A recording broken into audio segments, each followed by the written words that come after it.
ver, né, o rostinho dos irmãos, todos aí firmes para servir o nosso Deus, amém? Abra comigo sua Bíblia, nós vamos ler Lucas capítulo 23, versículo 39. Lucas capítulo 23, versículo 39. Aliás, vamos ler a partir do versículo 33. Lucas 23, versículo 33. Amém? Você que está em casa também, aproveite e pegue sua Bíblia aí.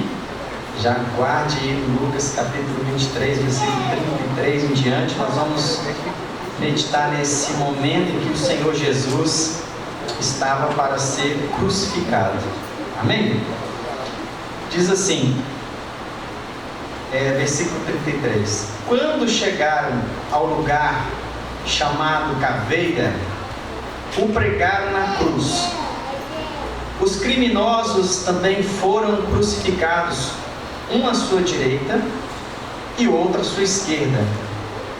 Jesus disse: Pai, perdoa-lhes, pois não sabem o que fazem. E os soldados tiraram sortes para dividir entre si as roupas de Jesus. A multidão observava e os líderes zombavam.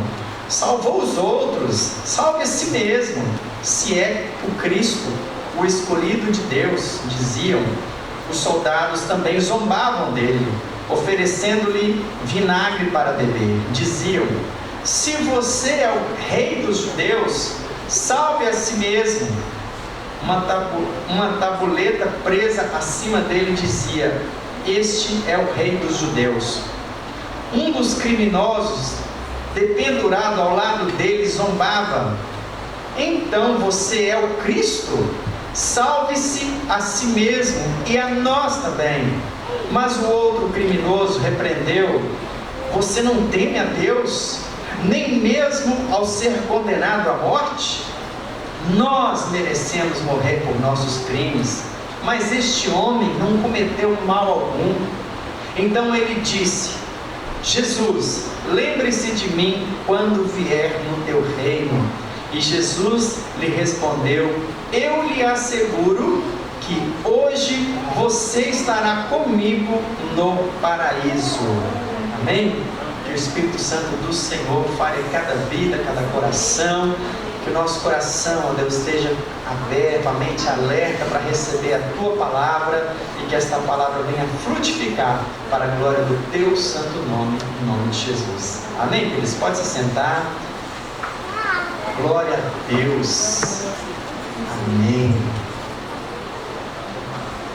Queridos, a salvação, ela é para todos. Para todos. Graças a Deus por isso, sem exceção. Mas nem todos se salvam. Nem todos serão salvos. E hoje quero falar sobre isso. Porque tem pessoas que tiveram um encontro de frente com o Senhor Jesus. Tiveram o privilégio de estar na frente do Senhor Jesus. Mas não foram salvas. Não alcançaram, não se converteram, e assim até hoje. Muitas pessoas que já passaram pela igreja, tiveram tempo para dedicar ao Senhor, mas infelizmente se desviaram, se afastaram do Senhor. E é sobre isso que eu quero falar nessa noite. Por que essas pessoas não transformaram a sua vida, não levaram Jesus a sério? Por que essas pessoas se afastaram do Senhor? Porque, amados, isso acontece? Porque não há como mudar de vida se não for pelo Evangelho do Senhor Jesus. Não há como transformação de vida, de caráter, de interior, se a pessoa não compreender o Evangelho, não compreender o que Jesus veio fazer. E hoje nós pegamos esse texto aqui para compreendermos, para você, poder aprender um pouco mais como que está a sua vida, como que você se apresenta diante do Senhor Jesus. Ele está aqui, eu te garanto, em espírito e em verdade. Ele está aqui nessa noite. Glória a Deus! Ele enviou o seu Espírito Santo. Nós estamos aqui e nós podemos contemplá-lo através da nossa fé. Amém. Jesus diz: bem-aventurados aqueles que não viram, mas creram. Então nós somos mais do que privilegiados, porque nós não tivemos o privilégio de ver Jesus face a face, ali, aquelas pessoas da época de Jesus tiveram o privilégio, nós não tivemos, mas nós somos mais do que vitoriosos, mais do que abençoados, porque nós não vimos, mas cremos. Aqui nós vamos ver aqui 3 tipos de pessoas que estiveram diante do Senhor Jesus, mas que duas dessas 3 pessoas não tiveram suas vidas transformadas pelo Senhor. E a primeira delas são as autoridades, daquela época, e os soldados. As autoridades ali, os sacerdotes e os soldados que prenderam Jesus e o crucificaram ali do lado de 2 malfeitores.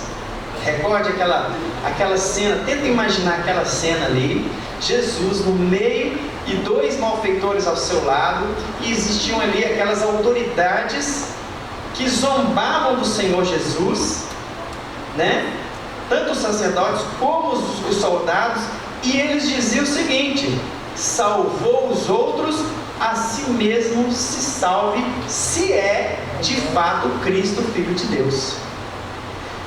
Vamos pensar o seguinte: eram pessoas que naquele momento não tinham problema nenhum, entre aspas, não estavam sentindo nenhum tipo de dor, eram pessoas que estavam ali para julgar, aparentemente eram pessoas que não tinham problema, estavam ali para julgar, para cumprir com uma sentença. Então, eles, naquele momento, eles zombavam do Senhor, mostrando para ele: se você salvou tantas pessoas, por que você mesmo não se salva? Parece que Jesus veio para se salvar, irmãos? Ele veio para dar a sua vida para nos salvar. Ele não veio para se salvar, ele veio para salvar os que estavam perdidos. Mas naquele momento eles zombavam: se você é o Cristo, então me prove. Então são pessoas que você percebe no meio da nossa meio em que nós vivemos, quantas pessoas que aparentemente não tem problema financeiro, não tem uma doença, não tem um problema dentro de casa, a vida dele parece que está tudo muito bem. Para que eu vou precisar de ir na igreja? Para que eu preciso me sujeitar a alguma coisa, a alguém, uma instituição? Para que eu preciso? Se Deus de fato é Deus, então por que Ele permite tanta coisa? São pessoas que questionam, Se de fato a Bíblia é a palavra de Deus, por que ela foi escrita por homens? Então são pessoas que elas querem uma prova daquilo que elas acham que Deus deveria ser. Eu acho que Deus errou quando Ele enviou o dilúvio, acabou com a humanidade. Por que Ele não fez depois, Por que Ele fez as pessoas depois enviou o dilúvio? São pessoas que questionam a Deus, questionam a igreja, questionam tudo. E para que elas possam acreditar em Deus, Deus tem que caber dentro da sua cabecinha, dentro do seu próprio entendimento, irmãos. Então Deus não se sujeita a nós. Deus não se sujeita a nós é que devemos sujeitar a Ele. Deus é tão grande, amados, que Ele não cabe dentro da sua mente. Deus é maior, o Senhor é soberano sobre todas as coisas, Ele tem o domínio, Ele tem o poder sobre todas as coisas. Então, infelizmente, existe essa classe de pessoas, que acham que as coisas deveriam ser do seu jeito, por isso que elas não se sujeitam, por isso que elas não são salvas. Eram aquelas autoridades, irmão, aquelas autoridades daquela época. Eles não reconheceram Jesus como Filho de Deus, eles não reconheceram Jesus. zombavam do Senhor, né? Estavam diante do Senhor, mas não tiveram suas vidas transformadas.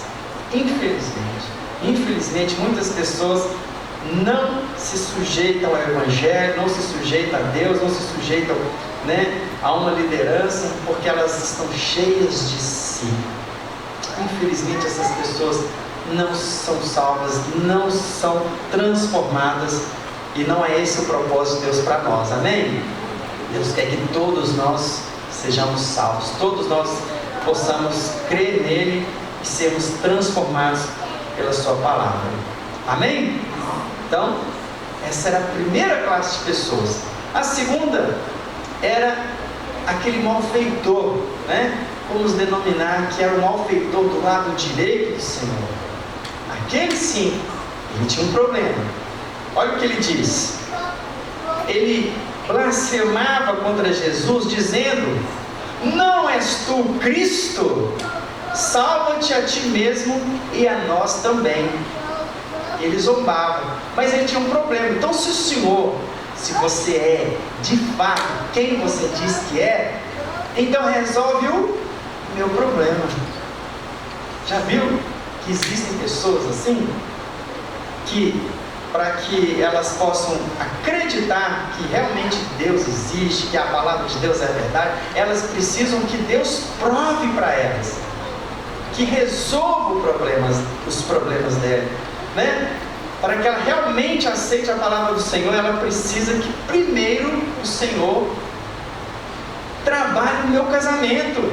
Se Jesus realmente tem poder mesmo, Ele entra dentro do meu casamento e resolve o meu problema. Se o Senhor Jesus é de fato Deus, Ele cura a minha doença, Ele cure dentro da minha casa, estou passando por um problema, então Ele resolva. Se Jesus realmente de fato é Deus, Ele precisa resolver o meu problema financeiro, para depois eu acreditar nele. Eu escutei um dia uma historinha que eu achei tão legal. Tem pessoas que acham que eles precisam que primeiro a lareira, né? Sabe a lareira? Primeiro a lareira tem que fornecer para ela o calor, para depois ele jogar a lenha.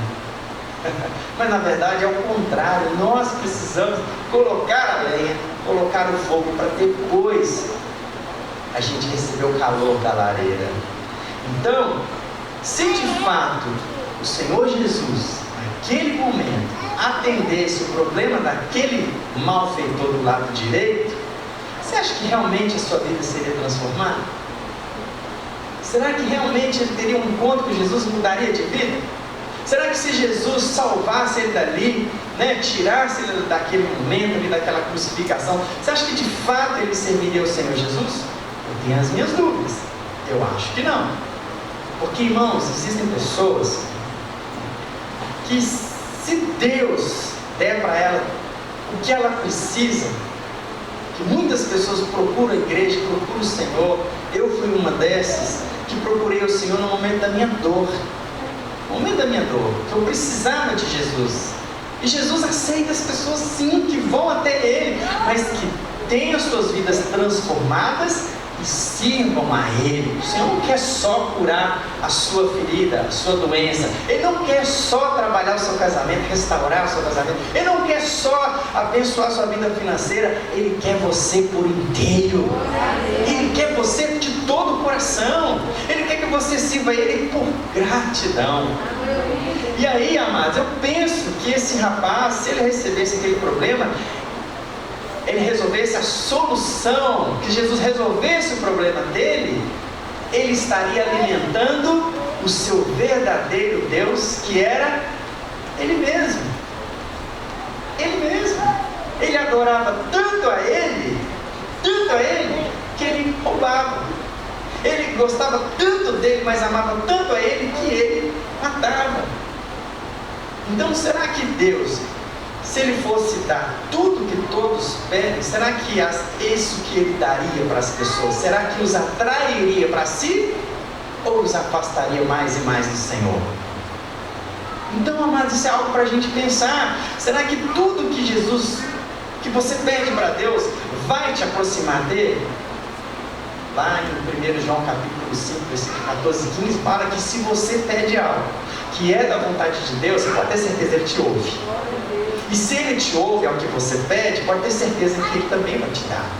Mas se aquilo que você pede é para o seu próprio prazer, vai te afastar do Senhor, Ele não vai te dar, porque Ele sabe que vai te estragar, vai te dar problema. Mas não é esse o propósito do Senhor para nós. Deus quer a nossa vida, amados. Ele quer que realmente nós tenhamos um encontro verdadeiro com Ele, que todo o nosso ser, toda a nossa vida sejam totalmente transformados pelo Senhor. Deus não quer te dar uma bênção e daqui a pouco você vira as costas para a igreja, não. Não é esse o propósito do Senhor. Deus, o propósito para a igreja não é que façam campanhas e as pessoas sejam abençoadas e tal, uma falsa impressão de que a pessoa, pelo fato de ser abençoada, ela está mais próxima de Deus. Muito pelo contrário. Muitas pessoas são abençoadas, ela larga o Senhor, ela abandona, e no momento da dor elas vão até o Senhor, buscam o Senhor, se entregam, mas quando recebe, eu preciso tanto dedicar para o meu sítio que Deus me deu, vem para a igreja. Esses dias uma irmã falou comigo assim, o irmão fulano de tal, ele não tem tempo na igreja, está trabalhando demais. Então aquela bênção que Deus deu para ele virou maldição. Se a pessoa não tem tempo para o Senhor, não tem tempo para dedicar para a palavra, para santificar-se, aquilo que ela recebeu virou um problema para ela. Então não é isso que o Senhor quer para mim e não é isso que o Senhor quer para você. Então essa classe de pessoas que estão diante do Senhor e não são transformadas, porque elas estão por interesse. Se o Senhor realmente é filho de Deus, então resolve o meu problema. Não é isso que o Senhor quer fazer para a sua vida. Ele quer que você busque Ele em primeiro lugar, o seu reino e a sua justiça, e as demais coisas, irmãos, Ele vai acrescentando na sua vida. Ele vai multiplicando na medida que você vai se entregando para Ele, na medida que você vai se sujeitando à palavra dEle. Ele tem prazer de te abençoar, Ele tem o prazer de te prosperar, Ele tem o prazer de fazer você uma pessoa feliz, uma pessoa próspera, uma pessoa realizada, né? Um casamento abençoado, né? Sua vida financeira abençoada, sua saúde abençoada, mas quando você o coloca em primeiro lugar.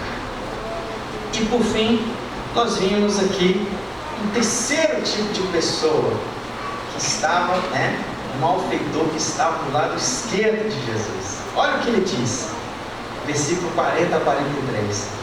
Porém o outro malfeitor repreendeu do lado direito, disse: nem ao menos temes a Deus, estando sob igual sentença?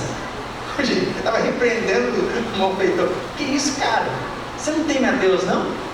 Nós, na verdade, com justiça, nós merecemos estar aqui. Nós fizemos por onde está aqui, nós roubamos, nós matamos, nós fizemos o mal, nós somos malfeitores, nós merecemos esse castigo. Mas este aqui não fez nenhum mal, não. Ele não fez nenhum mal. Nós sim.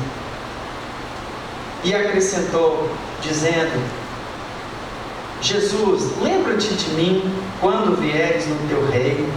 Jesus lhe respondeu: em verdade, te digo que hoje estarás comigo no paraíso. Queria dizer, esse ladrão, esse malfeitor do lado esquerdo, ele compreendeu o que é o Evangelho. Você sabe o que é o Evangelho? Tem esse livro aqui? Isso aqui é uma mensagem de Deus. Uma mensagem de Deus. Isso aqui é uma carta de Deus, mostrando para nós, sabe o quê? Que Ele te ama tanto, apesar dos seus pecados, apesar de quem você se tornou, apesar de quem você é, do que você fez, do que já passou, Ele te ama. Ele sempre vai te amar. Essa é a mensagem do Evangelho. É a mensagem de que o Senhor, Ele não merecia estar naquele lugar. Quem merecia estar naquele lugar éramos nós. Nós somos falhos, nós pecamos, nós erramos, e não Ele era justo, queridos. Jesus não cometeu nenhum pecado sequer, mas Ele estava ali para nos representar. Então aquele malfeitor entendeu o que é o Evangelho. Nós merecemos estar aqui, Senhor, mas o Senhor não. Mas lembra-te de mim, tem misericórdia de mim, quando o Senhor entrar no seu reino. Aí Jesus dá uma declaração maravilhosa: hoje mesmo estarás comigo no paraíso. Olha que bênção, querido. Ele entendeu, nós precisamos entender isso, que nós precisamos reconhecer o nosso estado. Nosso estado, não é porque você está aqui hoje na igreja que você é santo, não. Nós somos pecadores arrependidos, isso sim, mas isentos de pecar, não. Nós pecamos, nós erramos, nós falhamos, mas o pecado não é mais uma prática na nossa vida, é um tropeço, sabe? Você não tropeça o tempo todo. Então o pecado na nossa vida precisa ser algo assim, um tropeço e não uma prática, né? Então esse entendeu, e nós precisamos entender isso, que nós precisamos do Senhor, reconhecer o nosso estado, que nós somos pecadores. Ele é santo e que Ele tem poder não só para perdoar os nossos pecados, mas para salvar a nossa alma. Aquele homem, ele teve os seus pecados perdoados. Aquele homem não recebeu bênção nenhuma, nem batizar deu tempo para ele se batizar.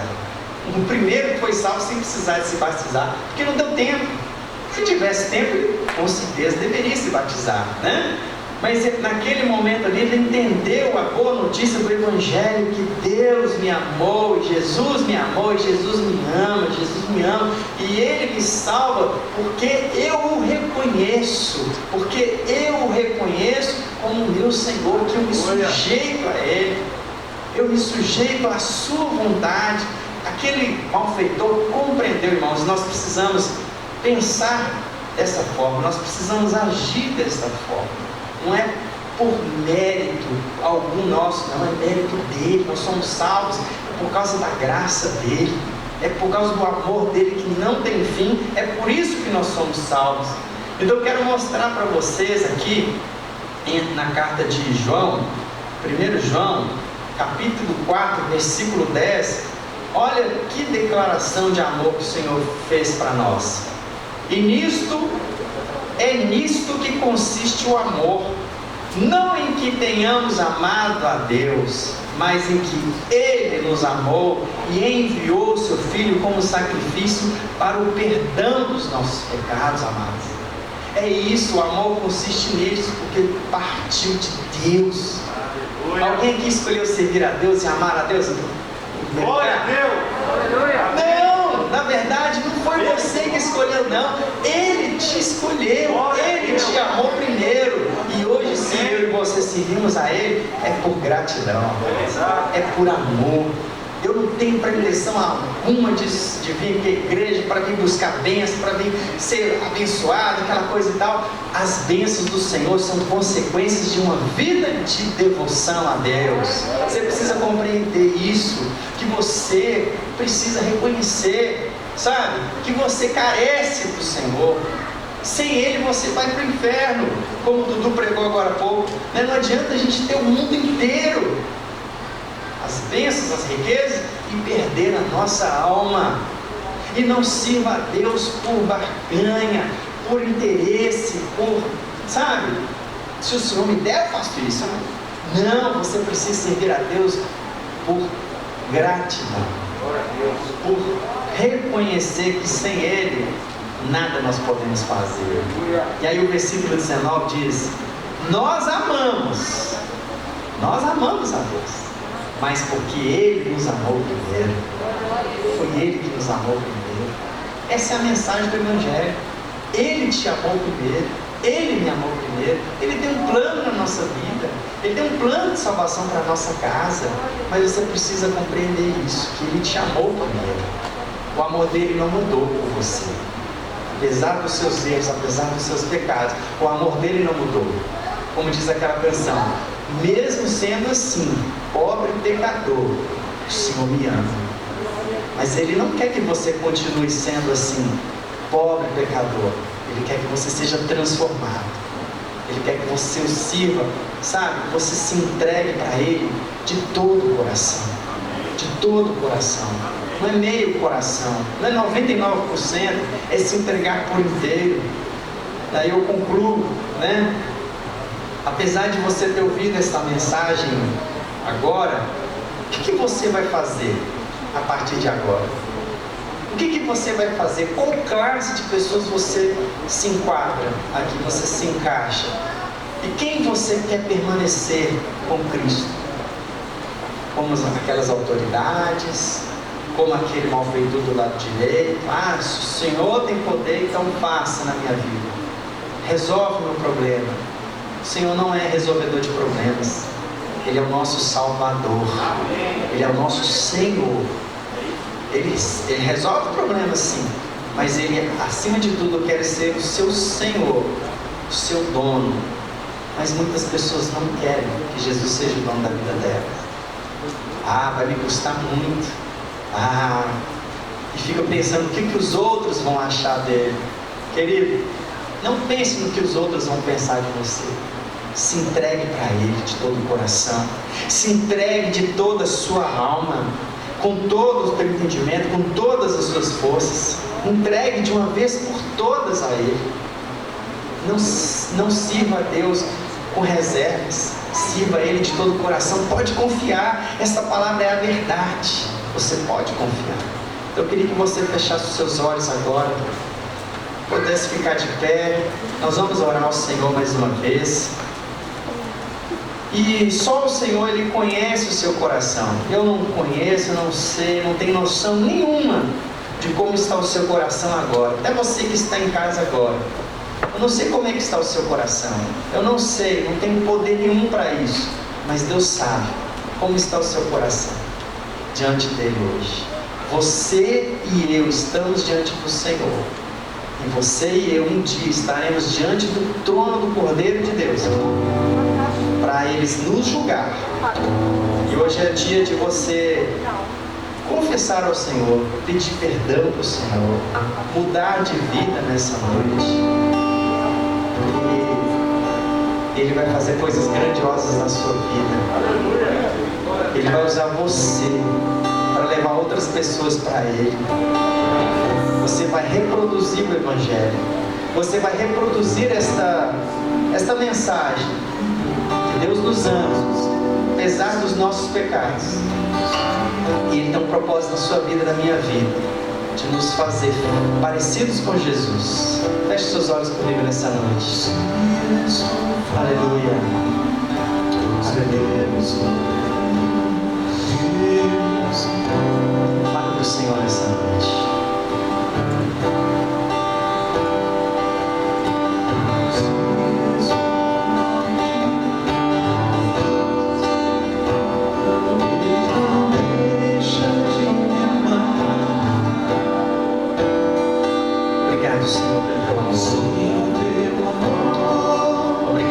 Entregar ali naquela cruz.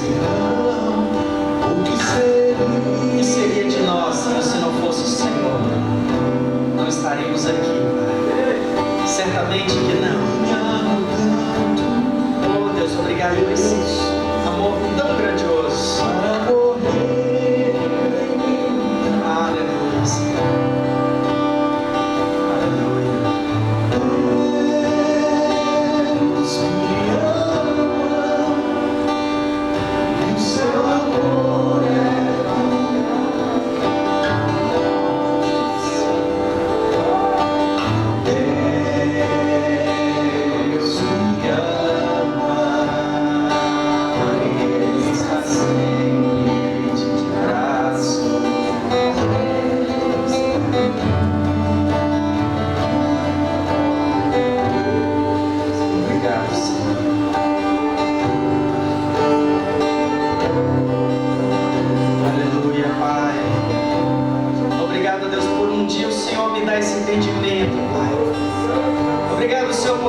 Segunda-feira, Senhor, que eu acordei de manhã e eu senti a voz mansa e suave do Senhor falando ao meu coração: Mauro, entregue sua vida para mim, eu vou transformar. Você não será mais a mesma pessoa. Eu aceitei, Senhor, naquela manhã de segunda-feira o Senhor Jesus e confirmei na igreja, mas eu tinha aceitado o Senhor naquela manhã. Eu disse para o Senhor: Pai, eu não quero mais ser o mesmo. Eu não quero servir, Senhor, o Senhor de meio coração. Eu quero servir o Senhor de todo o coração. Eu preciso, ó Pai, do Teu perdão, porque eu sou cheio de pecados, cheio de falhas. Eu preciso do Senhor, eu preciso do Seu amor para me perdoar. Eu preciso do Senhor, eu preciso de uma transformação de vida, e o Senhor não fez diferente, o Senhor transformou a minha vida. O Senhor me mudou, Senhor, mudou as minhas vestes. O Senhor mudou de dentro para fora. O Senhor tirou de dentro de mim, Senhor, tudo aquilo que não prestava. Todo o meu pecado, o Senhor levou na cruz. O Senhor me deu uma nova chance. Hoje eu sirvo o Senhor, Pai, por gratidão, porque tudo que eu preciso, o Senhor me acrescenta. Eu te sirvo por gratidão, Senhor, porque tudo que eu preciso, o Senhor me acrescenta. Eu te sirvo por gratidão, Senhor, porque tudo que eu preciso, o Senhor me acrescenta. Basta, Senhor, entregar a vida para Ti. Basta entregar o nosso coração. Reconhecer, Pai, que nós merecemos a justa punição, mas pelo Teu amor, pela Tua misericórdia, o Senhor nos dá uma nova chance. O Senhor nos dá uma nova chance. O Senhor nos dá uma nova chance de sermos feitos filhos de Deus. Ó Deus, quando nós recebemos a Jesus, o Senhor nos dá o poder de sermos feitos filhos de Deus. Eu quero perguntar nessa noite, igreja, se há alguém que nessa noite reconhece que é pecador, que precisa de um Salvador, que precisa de um Senhor, e que quer nessa noite entregar sua vida para Jesus. Hoje é a noite. Faça um sinal aí no seu lugar. Nós vamos orar com você aqui na frente. Não precisa ficar constrangido, não precisa ficar com vergonha. Eu fiz isso um dia. Eu fui na frente, me sujeitei a Jesus e falei: eu quero, Senhor, eu quero toda a minha vida dedicada para o Senhor. Eu quero me entregar para o Senhor. Eu quero mudar de vida, Senhor. Eu não quero só, Deus, ir numa igreja evangélica para que as pessoas pensem que eu mudei de religião. Eu quero ser transformado, Senhor. Eu quero ser mudado. Eu não quero ser mais o mesmo. Tem alguém nessa noite que gostaria de fazer essa entrega? Ou se reconciliar com Jesus? Você estava com Jesus, mas se afastou do caminho dele, e hoje você quer voltar. Eu quero te fazer esse apelo para você tomar essa decisão nessa noite, em nome de Jesus. Ó Pai, eu creio que todos aqui então já assim fizeram. O Senhor, ó Pai, é mais do que nós podemos. O Senhor é mais do que nós imaginávamos. O Senhor passou a ser o nosso Senhor, o nosso Salvador. Hoje eu quero, Senhor, apresentar a Tua igreja, orar por cada um dos meus irmãos, Pai, que Te sirvam por gratidão, que Te sirvam, Senhor, de todo o coração. Não faça, Senhor, da Sua presença tão maravilhosa um lugar de barganha, um lugar de troca. Não, Senhor, muito pelo contrário. Nós viemos aqui para nos apresentar ao Senhor, conforme Romanos capítulo 12, que diz: rogo-vos, pois, irmãos, pelas misericórdias de Deus, que apresenteis o vosso corpo por sacrifício vivo, santo e agradável a Deus, que é o vosso culto racional. Nós nos entregamos a Ti como sacrifício, Pai, para Te servir, experimentar a maravilha que é servir a Jesus Cristo, servir a um Deus tão amoroso, que nos ama incondicionalmente. A Ti seja a glória, Senhor, a Ti seja a honra, a Ti seja o louvor para todos sempre. Amém? Pode aplaudir o Senhor.